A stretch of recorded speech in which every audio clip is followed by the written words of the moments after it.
23 मार्च को सूरत की कोर्ट ने सजा सुनाया। 24 मार्च को लोकसभा सचिवालय ने सदन से निकाला। राहुल गांधी अब नहीं रहे सांसद। 2024 के लोकसभा चुनाव से पहले कांग्रेस के लिए बड़ी आफत। राहुल के नाम पर विपक्ष हो गया एकजुट। मोदी के खिलाफ बन गया महागुट। राहुल गांधी को मोदी सरनेम वाले बयान पर मानहानि केस में 2 साल की सजा क्या मिली। लोकसभा सचिवालय बेहद ही तीव्र गति से कार्रवाई करते हुए राहुल को अयोग्य करार दे दिया और लोकसभा की सदस्यता खत्म कर दी। राहुल पर कार्रवाई होते ही कांग्रेस आग बबूला हो गई और पीएम मोदी को निशाने पर ले लिया। परिवार के सदस्य शहीद हुए इस देश के लिए कि इस झंडे में उनका खून है, इस धरती में उनका खून है। इस देश के लोकतंत्र को मेरे परिवार के खून ने सींचा है। और जो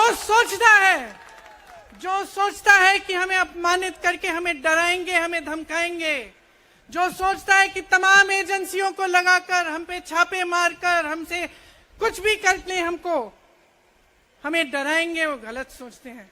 हम डरने वाले नहीं हैं। हम और मजबूती से लड़ेंगे। हम इस देश के लोकतंत्र के लिए कुछ भी करने के लिए तैयार हैं। इस देश के लोकतंत्र को, इसकी नींव कांग्रेस पार्टी के महान महापुरुषों ने डाली है। कांग्रेस पार्टी लड़ी इस देश की आजादी के लिए। बहुत धैर्य है आप में। अरे कायर है इस देश का प्रधानमंत्री। लगा दो केस मुझ पर, लगा दो केस मुझ पर, जेल ले जाओ मुझे भी, लेकिन सच्चाई ये है कि इस देश का प्रधानमंत्री कायर है।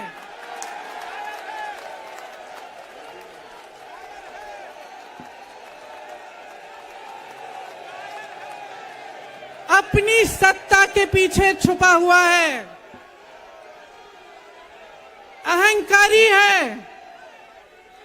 और इस देश की बहुत पुरानी परंपरा है, इस देश की बहुत पुरानी परंपरा है, हिंदू धर्म की पुरानी परंपरा है कि अहंकारी राजा को जनता जवाब देती है। खुद राहुल गांधी ने कहा, मैं भारत की आवाज के लिए लड़ रहा हूं, मैं हर कीमत चुकाने को तैयार हूं। मौजूदा वक्त में विपक्ष के सबसे बड़े नेता राहुल गांधी पर एक्शन हुआ तो पूरा विपक्ष एक सुर हो गया। सबकी जुबान पर पीएम मोदी के खिलाफ बोल थे। अरविंद केजरीवाल से लेकर अखिलेश यादव और ममता बनर्जी तक सभी ने मोदी को जमकर कोसा। देश में क्या डरा के रखा हो यार तुम लोगों ने, क्या हाल बना दिया देश का तुम लोगों ने। इसी के लिए आजादी की लड़ाई लड़ी थी। और अभी राहुल गांधी की सदस्यता तुम लोगों ने समाप्त कर दी। राहुल गांधी की सदस्यता समाप्त कर दी इन लोगों ने। डरते हो यार तुम लोग, तो बहुत डरपोक निकले। भारत के इतिहास में सबसे भ्रष्ट प्रधानमंत्री अगर कोई हुआ है, सबसे भ्रष्ट प्रधानमंत्री अगर कोई हुआ है, भारत के इतिहास में सबसे भ्रष्ट, भारत के इतिहास में सबसे कम पढ़ा लिखा प्रधानमंत्री अगर हुआ है, मैं नहीं समझता आजाद भारत में कोई 12वीं पास प्रधानमंत्री हुआ है। उनसे सरकार चलती नहीं है। अहंकार उनका 7वें आसमान के ऊपर है। सवेरे से शाम तक इसको जेल भेजो, इसकी सदस्यता रद्द करो, इसको जेल भेजो, बस सवेरे से शाम तक यही चलता रहता है। बैठिए प्लीज, बैठिए। मैं आज बीजेपी के सारे लोगों को मैं अपील करना चाहता हूं, नरेंद्र मोदी जी के नेतृत्व के अंदर आज पूरे देश को तबाह करने की कोशिश की जा रही है। जो लोग देश को तबाह करना चाहते हैं बीजेपी में रहो, और जो लोग देश को बचाना चाहते हैं आज बीजेपी छोड़ दो। ये बात कोई पहली बार नहीं हुई है। अगर आपको याद हो, जब से भारतीय जनता पार्टी की सरकार उत्तर प्रदेश में आई है उन्होंने प्रशासन और सरकार का साथ लेकर के पहले तो झूठे मुकदमे लगवाए और कई ऐसे मौके आए हैं जहां पर प्रशासन ने और शासन ने मिलकर के समाजवादी पार्टी के कई सदस्यों की सदस्यता ली है। आप याद कीजिए, मोहम्मद आजम खान साहब, उनकी सदस्यता गई, उनके बेटे अब्दुल्ला, उनकी सदस्यता गई। इसी तरह समाजवादी पार्टी के जो सिटिंग एमएलएज हैं उन पर केस लगाना, इरफान सोलंकी कानपुर, और एक अधिकारी बुलाया गया, बाहर से लाया गया, दूसरे प्रदेश के कैडर के अधिकारी को बुलाकर के ये निर्देश दिए शासन ने और सरकार ने कि आपको इसकी सदस्यता लेनी है। अभी 2 दिन पहले अगर आपको याद हो, विधायक इरफान ने खुद कहा कि ये मेरी सदस्यता लेना चाहते हैं, इसकी वजह से अन्याय कर रहे हैं। उत्तर प्रदेश में समाजवादी पार्टी के कई सदस्यों की सदस्यता इन्होंने, बीजेपी के लोगों ने ली है। आज कांग्रेस के पार्टी के सबसे बड़े नेता की सदस्यता गई है। और अगर हम इसी तरह देखेंगे, अगर ऐसे मुकदमे देखेंगे तो बीजेपी वालों की तो कईयों की सदस्यता नहीं बचेगी। जो भाषा या जिस तरह के उनके स्टेटमेंट्स हैं, अगर उन पर सच्ची कार्रवाई हो जाए तो बहुत सारे भारतीय जनता पार्टी के सदस्यों की भी सदस्यता चली जाएगी। ये शर्मनाक है, दुर्भाग्यपूर्ण है, और मैं समझता हूं संसदीय लोकतंत्र के इतिहास में इससे बड़ा काला धब्बा कुछ है। जिस तीव्रता से ये निर्णय लिया गया, जिसके पीछे आधारहीन तथ्य और तर्क रहे हैं। कल ही तेजस्वी जी ने, डिप्टी सीएम हमारे दल के, उन्होंने कहा था कि विपक्ष के दलों को अब ये सोच लेना है कि लड़ाई का तरीका क्या होना चाहिए। और आज देखिए, जो राहुल जी ने कैम्ब्रिज में कहा डेमोक्रेसी के पर संकट के बाद, आपने तस्दीक कर दी। आपके मनसा वाचा कर्मणा में डेमोक्रेसी के लिए कोई रिस्पेक्ट नहीं है। और मैं समझता हूं कि सभी दलों को अब यह तय करना होगा, नागरिक समाज के साथ मिल करके, लोगों के साथ मिल करके, कि इस तानाशाही मनोवृत्ति को जमींदोज करना होगा। अन्यथा हिंदुस्तान का जो 75वें वर्ष आजादी में जो नुकसान हो रहा है ना, उसकी भरपाई कतई संभव नहीं होगी। ये सिर्फ राहुल गांधी का की लोकसभा सदस्यता रद्द नहीं हुई है, लोकतंत्र मृत घोषित हुआ आज। Official declaration of the death of democracy. मैं गृह मंत्री का शब्द इस्तेमाल करना चाहता हूं।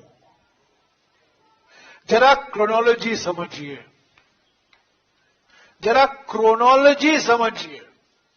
ये हमारे गृह मंत्री के शब्द हैं और उसी शब्दों के साथ मैं आपको कहना चाहता हूं, देश को कहना चाहता हूं, क्रोनोलॉजी समझिए। फरवरी 7 को राहुल गांधी जी की भाषण होती है लोकसभा में। 9 दिन बाद यानी कि 16 फरवरी को जो कंप्लेनेंट है, जिसने शिकायत की थी इस भाषण के बारे में, जिसने आपत्ति जताई थी, मानहानि का केस दर्ज किया था, वो जो हाईकोर्ट, गुजरात हाईकोर्ट में उन्होंने ही स्टे लिया था, वो स्टे उन्होंने वापस ले ली। देखिए, ये अजीब है, हमारे कानूनी इतिहास में अजीब दास्तान है ये। उन्होंने अपनी ही कंप्लेंट के बारे में स्टे लगाई थी, गुजरात हाईकोर्ट से स्टे मांगी थी, गुजरात हाईकोर्ट ने स्टे दिया, पर राहुल गांधी जी के अडानी के भाषण 9 दिन बाद उन्होंने वो स्टे वापस ले ली। 9 दिन बाद 16 फरवरी को, 27 फरवरी को, क्रोनोलॉजी समझिए, 27 फरवरी को यानी कि राहुल गांधी जी के भाषण के 20 दिन बाद सुनवाई शुरू होती है। चीफ जुडिशियल मैजिस्ट्रेट, सुनवाई शुरू होती है। 17 मार्च को जजमेंट रिजर्व होता है और 23 मार्च को जजमेंट आता है। क्रोनोलॉजी समझिए। बाप रे, ये तो बुलेट ट्रेन से भी ज्यादा गति से चला है। प्रधानमंत्री बार बार श्रेय लेते हैं गति शक्ति के लिए, ये तो अति गति शक्ति है। गति शक्ति नहीं, अति गति शक्ति। 7 फरवरी को भाषण, 9 दिन बाद शिकायत करने वाले व्यक्ति अपने स्टे वापस लेते हैं। 27 फरवरी को सुनवाई शुरू होती है।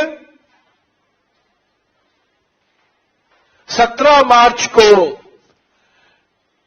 रिजर्व किया जाता है निर्णय और 23 मार्च को कन्विक्शन का निर्णय, डिस्क्वालिफिकेशन का निर्णय, सब डिस्क्वालिफिकेशन का निर्णय तो आज आया है, पर कन्विक्शन का निर्णय कल यानी कि 23 मार्च को आया। क्रोनोलॉजी जो भी हो, लेकिन राहुल गांधी पर जिस तरह की कार्रवाई हुई है उससे देश की सियासत में भूचाल आ गया है।